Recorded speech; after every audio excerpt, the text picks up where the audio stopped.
आज ऊर्जा मीटिंग की गई है यार, एक जना अपने आप ही बता दो। मित्रों, जैसे ही मेरे पास केंद्र सरकार के मंत्री के नाते दो विभागों की यानी जिम्मेवारी आई है, जिसमें ऊर्जा विभाग और आवास एवं शहरी विकास के जो मामले हैं, ये दोनों विभागों की जिम्मेवारी के बाद तय किया है मैंने कि एक राउंड सभी जो देश के प्रदेश हैं बाकी उन सब में एक बार स्वयं जा कर के और जो जो इश्यूज़ पुराने चल रहे हैं अथवा कुछ नए विषय जो ध्यान में आते हैं तो रिव्यू मीटिंग्स के लिए लगातार मैं जा रहा हूँ। नॉर्थ ईस्ट के 8 प्रांत मैंने कर लिए हैं, साउथ के 3 प्रांत किए हैं, गुजरात भी किया है और आज 2 दिवसीय मेरा चंडीगढ़ का दौरा था, जिसमें कल मैं शिमला यानी हिमाचल प्रदेश और पंजाब की मीटिंग की है। आज हरियाणा और इस दोपहर बाद चंडीगढ़ की मीटिंग होगी। तो लगातार इन मीटिंग्स में चाहे ऊर्जा विभाग है अथवा शहरी मामले हैं, उनके सबके रिव्यू किए जा रहे हैं। अभी हरियाणा की दोनों मीटिंग्स हुई हैं, जिसमें मुख्य रूप से जो पावर के यानी ऊर्जा के नाते कितनी हमारी आज की आवश्यकता है, कितनी आवश्यकता आगे होगी और उसकी उपलब्धि पावर की स्वयं की अपनी जनरेशन कितनी होगी या बाहर से कितनी आपूर्ति की ज़रूरत होगी, केंद्र सरकार की ओर से क्या आवश्यकताएं हैं, इन सब पर विचार कर रहे हैं। खास करके जो ट्रांसमिशन लाइंस हैं उसकी सुदृढ़ता के लिए RDSS के जो जितना भी आवश्यकता है उसको हम पूरा कर रहे हैं। जो पहले पैसे दिए गए हैं उसका UC ले रहे हैं और उसमें कोई बाधा है तो उसको बाधा को दूर कर रहे हैं। कहीं किसानों की बाधा है, कहीं ज़मीन की एक्विजिशन की बाधा है, उन सब चीज़ों पर हम कर रहे हैं। फिर फाइनेंशियल पैरामीटर्स पावर डिपार्टमेंट के, चूँकि ये सभी यूटिलिटीज़ होती हैं, उनकी सेहत भी अच्छी हो और जनता को भी सहूलत ठीक मिले, उसके ऊपर हम विचार कर रहे हैं। और मैं इसको अपना सौभाग्य मानता हूं कि आज देश भर में हरियाणा की जो हमारी ऊर्जा की नीति पिछले सालों में हमने चलाई, उसकी बड़ी सराहना हो रही है। लाइन लॉसेज जो पहले कभी 2014 में 34% थे, आज वो 11% पर आ गए हैं। सभी कंपनी हमारी A+ रेटिंग में आ गई हैं और आज तो एक विचार और नया यहाँ आया है कि हम अपनी ऊर्जा कंपनियों को पब्लिक लिस्टिंग पर और लेकर के आने के लिए भी यहाँ हरियाणा के लोग तैयार हुए हैं। और नियर फ्यूचर में अगर ये यूटिलिटीज़ पब्लिक लिस्टिंग पर आती हैं तो ये एक दूसरे प्रदेशों के लिए भी एक मार्गदर्शक विषय होगा, ताकि अपनी सब कंपनियों की सेहत खास करके फाइनेंशियल हेल्थ उसको ठीक करें। तो इस प्रकार के विषय सब आए हैं और बहुत मुझे लगता है कि ऊर्जा विभाग के सब काम से मैं पूरा संतुष्ट हूँ, कोई उसमें कठिनाई नहीं है। दूसरी हमारी मीटिंग हुई जिसमें आवास और शहरी मामले हमारे मंत्री विपुल जी यहाँ हैं, ये भी साथ थे, और ऊर्जा विभाग में हमारे मंत्री अनिल विज जी भी साथ थे। तो अब इनके सामने ही सारे विषयों का जो, क्योंकि शहरी विभाग में बहुत सी स्कीम्स हैं जिनका ग्रांट्स, जिनकी सब्सिडी हम देते हैं, नई पॉलिसी जो बनती हैं उन सब का खास करके एक लेखा जोखा होता है। इसके अंदर जैसे प्रधानमंत्री आवास योजना, पहले देश भर में 1 करोड़ मकान दिए गए थे, अभी भी 1 करोड़ मकान का टारगेट हमारा है। उन दोनों पर चर्चा हुई है। उसकी सिलेक्शन कैसे होगी, इसके लिए SCCC डाटा, उसके आधार पर पिछली बार भी उसी में से दिए गए थे। इस बार जो उसमें हमारे SC डाटा में एलिजिबल जो बेनिफिशरीज़ हैं उनको उसमें पहले चरण में रखा जाएगा। इसके बाद टारगेट अगर पूरे नहीं होते हैं और आवश्यकता होगी तो नया सर्वे करा करके भी जो एलिजिबल लोग हैं उनको ये प्रधानमंत्री आवास योजना में लाया जाएगा। फिर मेट्रो, इसका भी जहाँ जहाँ मेट्रो इस समय अंडर कंस्ट्रक्शन है या चल रही है, जैसे गुरुग्राम है, फरीदाबाद है, बहादुरगढ़ है, कुंडली की लाइन है, इन सब पर भी चर्चा हुई। और नई डिमांड भी मेट्रो की कुछ स्थानों की रखी गई है, लेकिन उसमें भारत सरकार की नीति यही है कि जहां पहली जो मेट्रो चल रही है उसका एक्सपेंशन ये प्रायोरिटी है। नए शहरों में उसके बाद किया जाएगा, उसके एक्सपेंशन के बाद। आज जैसे अम्बाला के लिए ये विषय है कि अम्बाला शहर, अम्बाला छावनी, यहाँ मेट्रो चलाई जा सकती है। यमुनानगर जगाधरी इसमें चलाई जा सकती है। और इसी प्रकार से जो बड़े शहरों की ये मांग भी आई है। साथ ही PM ई-बस सेवा, इसमें भी कई शहरों के लिए योजना बनाई जा चुकी है। लगभग 450 नई बसें वो शहरी जो हमारी बस सेवा है उसके अंतर्गत लाई जाएंगी। उसका प्रोसेस जो है वो चल रहा है। प्रीपेड मीटर्स, इसकी भी स्कीम दी गई है। उसका केंद्र सरकार की ओर से ग्रांट भी दी जाती है।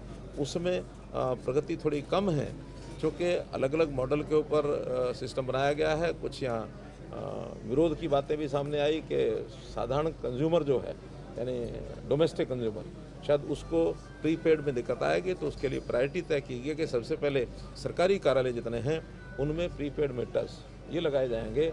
इसके बाद जो एक कंसेशनल रेट्स इसके करने की भी घोषणा यहाँ पहले से की हुई है। तो उसमें कमर्शियल है, उसमें इंडस्ट्रियल है, उसमें इंस्टीट्यूशनल है, या जो वेल पेइंग कैपेसिटी रखने वाले ऐसे जो कंज्यूमर्स हैं उनके ऊपर पहले लगाएंगे। और शनह जब इसका लाभ लोगों को पता लगने लगेगा फिर सामान्य कंज्यूमर भी इसमें आ जाएगा। तो टाइम बाउंड किया है जी सरकारी? अभी तो जून 26 तक का इसका टारगेट है, लेकिन जैसे जैसे सफलता मिलेगी वैसे वैसे इसको ग्रेडेड तरीके से इसको आगे बढ़ाया जाएगा। अंततः ये प्रदेश की जो यूटिलिटीज़ है उनकी सेहत के लिए अच्छा है, तो प्रीपेड मीटरिंग उसकी हो जाए। और इसमें हरियाणा इसमें चूँकि पहले से ही A1 रैंकिंग में है। गवर्नमेंट के जितने ऑफिस हैं उनके ड्यूज़ जो हैं वो सारे कंप्लीट हैं। सब्सिडी जो है सरकार को जो देनी होती है डिस्कॉम इनको यूटिलिटीज़ को, वो सब्सिडी भी यहाँ लगभग पूरी दी जा चुकी है। तो इसमें कोई कठिनाइयाँ नहीं है। लाइन लॉसेस का मैंने जैसे पहले बता दिया है। और जहाँ तक पीक डिमांड का विषय है, वो जैसे ही गर्मी में पीक डिमांड होती है 14,662 मेगावाट की यहाँ की पीक डिमांड अगले साल की एक्सपेक्टेड है। उसको 100% सप्लाई उसकी पूरी कर दी जाएगी, ऐसा पूरा भरोसा हमने इनको दिला दिया है। ई बस सेवा हो गई। हाँ, जो सफाई अभियान यानी स्वच्छ भारत मिशन का जो भी टारगेट्स हैं उसमें कई जगह पर कमियां हैं, कहीं ज़मीन नहीं मिलती है, कहीं चीज़ों को जो बड़े हीप्स हैं, जो बड़े डंप साइट्स हैं उनको क्लियर करने के लिए भी प्रोसेस चल रहा है। इसमें कुछ प्रतियोगिताएं आयोजित की जाएं, जो शहर पहले करेंगे उनको कुछ सुविधाएं दी जाएंगी। इस प्रकार का भी मैंने उनको कहा, उल्लेख किया है, ताकि उसमें और इसमें आगे बढ़ाया जा सके।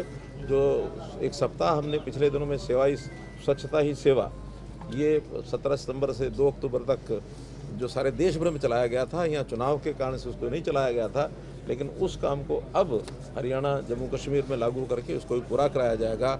और सभी जगह पर सेवा यानी स्वच्छता ही सेवा, इस भावना से स्वच्छता को अपना स्वभाव बनाएं, स्वच्छता को अपने संस्कार में लाएं। तो इस प्रकार की बातें भी सब आज के इस समय में हमने की हैं। तो कुल मिलाकर दोनों बैठ के हमारी बहुत ही एक स्वादपूर्ण वातावरण में, स्वादपूर्ण तो रहना ही था, लेकिन बहुत खुशनुमा तरीके से विषयों का आदान प्रदान हमने किया है।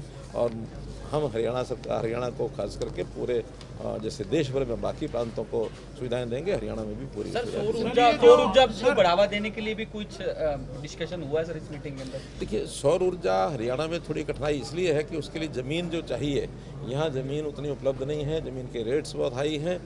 लेकिन राजस्थान जैसे प्रांत में आज भी सौर ऊर्जा वहाँ लगाई जा रही है। फिर भी जो रूफ टॉप की पॉलिसी है उस पर हम थोड़ा सा और इसको आगे बढ़ाने के लिए विचार करेंगे, ताकि लोग रूफ टॉप की जो ऊर्जा है वो प्राप्त कर सकें। एक करके सौर ऊर्जा को हरियाणा या पंजाब या हिमाचल से तुलना करें तो कौन सी ऐसी स्टेट है कुछ ज़्यादा जो इधर की तरफ रुझान या ज़्यादा डेवलप कर पा रही है? हर स्टेट का अलग अलग है, क्योंकि हिमाचल में हाइड्रो के प्रोजेक्ट्स हैं वो ज़्यादा लगेंगे क्योंकि उनके पास पानी की उपलब्धता है, पहाड़ हैं और पानी से पानी पर्याप्त आता है। लेकिन सौर ऊर्जा इन दोनों प्रांतों में स्कोप, जैसा मैंने बताया, रूफटॉप का स्कोप है, बाकी स्कोप ज़मीन की उपलब्धता ना होने के कारण से वो नहीं है।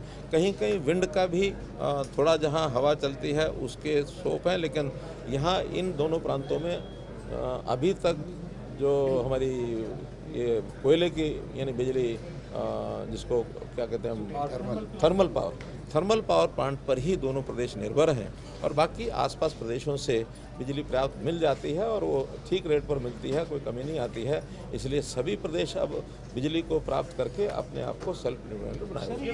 जिस तरह से महानगर है, एक मिनट सर, महानगर हैं जिस तरह फरीदाबाद, गुरुग्राम आप गए भी, पंचकूला है, यहाँ पर जो एक गंदगी की बड़ी समस्या उभर कर सामने आ रही है, मतलब पहले से बजाय इन दिनों में ज़्यादा है वहाँ पर, क्योंकि आपने गुरुग्राम में भी देखा होगा एक स्वच्छता बड़ा विषय बनता जा रहा है।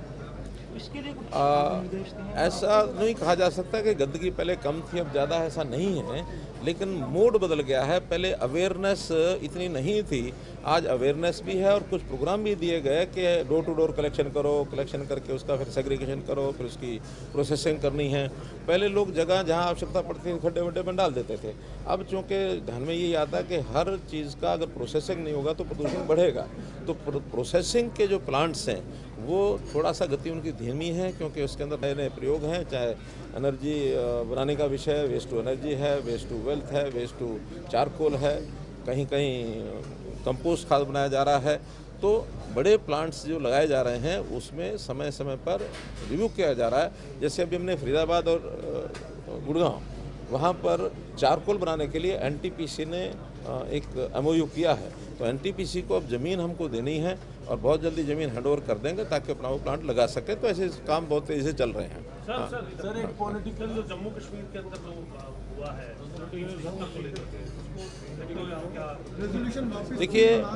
देखिए 370 का विषय आज का नहीं है, ये जब देश का कॉन्स्टिट्यूशन बना था तब से है, और एक बहुत बड़ी ऐसी कमी उस समय के लोगों ने छोड़ दी थी। उनके कारणों में जाने की आवश्यकता नहीं, किसके कारण से वो क्या हुआ, लेकिन देश भर में एक मांग थी कि 370 को ख़त्म किया जाए ताकि जम्मू कश्मीर को देश का एक अभिन्न हिस्सा जैसे बाकी प्रदेश हैं वैसा ही बनाया जा सके।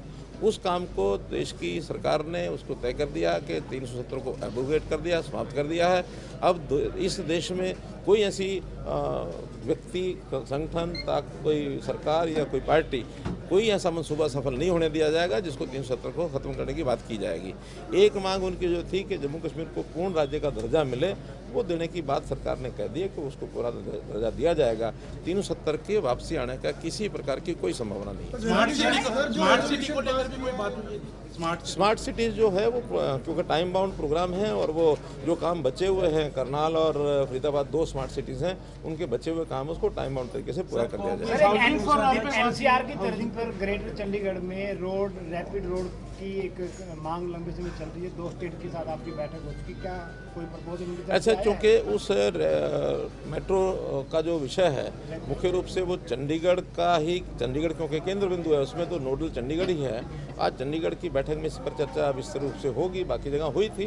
हमने कहा कि इस विषय को हम चंडीगढ़ की बैठक में विचार करेंगे, फिर संबंधित लोगों को बुला करके मीटिंग कराएंगे। कांग्रेस के प्रदेशाध्यक्ष उदय भान आज भी ये कह रहे हैं कि ईवीएम पर दोष दे रहे हैं। वो आज का विषय नहीं है, वो हमारे मुख्यमंत्री जी ने रिजल्ट आने से पहले ही कह दिया था कि जनता देगी इनको जवाब और ये कहेंगे ईवीएम खराब, तो उस समय कह दिया था। वो अब मान रहे कि संगठन न होने की वजह से हम हारे हैं, इस तरीके नहीं, तो जो वास्तविकता है उसको मानने में तो आगे पीछे कभी न कभी मानना ही पड़ता है। वास्तविकता है, इसमें गलत क्या है।